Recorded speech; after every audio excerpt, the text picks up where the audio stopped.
Cyber security আইন সহ মত প্রকাশের স্বাধীনতার সাথে সাংঘর্ষিক বিদ্যমান 9টি আইন বাতিলের দাবি জানিয়েছেন সংবাদপত্রের সম্পাদক, প্রকাশক ও মালিকরা। তারা বলেন, বিদ্যমান 9টি আইনের পাশাপাশি সংবাদপত্রের স্বাধীনতা খর্ব করতে নতুন আরও 3টি আইন অপেক্ষমান রয়েছে।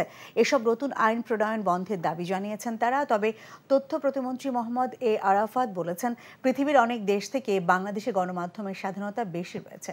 মিজান রহমানের রিপোর্ট।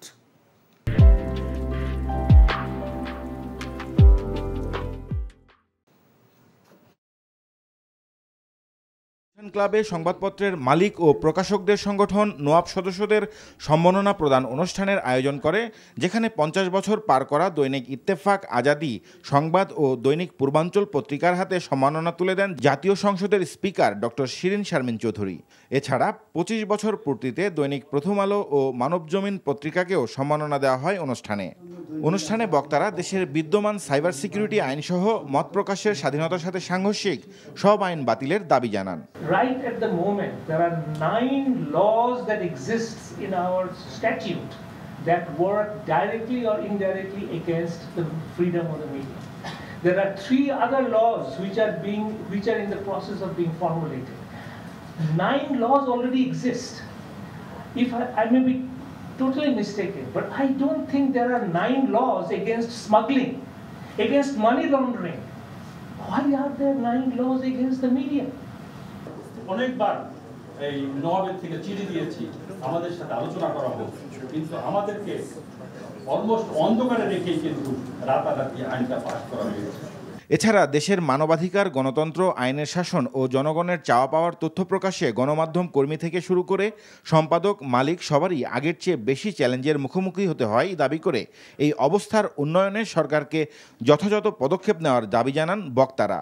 62 বছর পরেও এটা সত্য, আমাদেরকে প্রায় একই রকম দাবি এখনো করতে হচ্ছে। অবাধ পূর্ণ গণতন্ত্র চাই, আমরা একটা অংশগ্রহণমূলক নির্বাচন চাই, মত প্রকাশের অধিকার চাই, বিশেষ করে সাংবাদিক এবং সংবাদপত্রের স্বাধীনতা চাই। এ সময় তথ্য প্রতিমন্ত্রী, সম্পাদক ও প্রকাশকদের এসব মতামতের সাথে দ্বিমত পোষণ করে বলেন, বাংলাদেশে মত প্রকাশের স্বাধীনতা নিয়ে বৈশ্বিক পর্যায়ে মিথ্যা তথ্য দেওয়া হচ্ছে।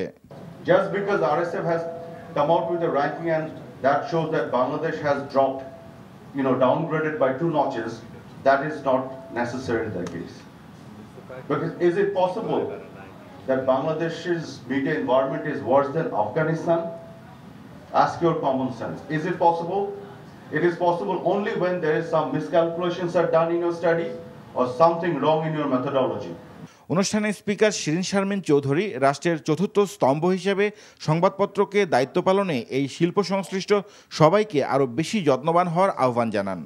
যতই কর্পোরেট সেক্টর, এনজিও বা অন্যান্য বডি ইকোনমিক ইন্টারেস্ট কন্টেন্টকে প্রভাবিত করুক বা নিউজ পেপারকে আরও প্রসারিত হওয়ার জায়গায় তারা ফান্ডিং করুক, সেখানে কোনো সমস্যা নেই, কিন্তু আমাদের অবজেক্টিভিটি যে ইয়ার্ডস্টিক বা স্ট্যান্ডার্ড ক্রাইটেরিয়া, সেগুলো আমাদের মেনে চলতে হবে। Mizan Rahman, NTV news, Dhaka.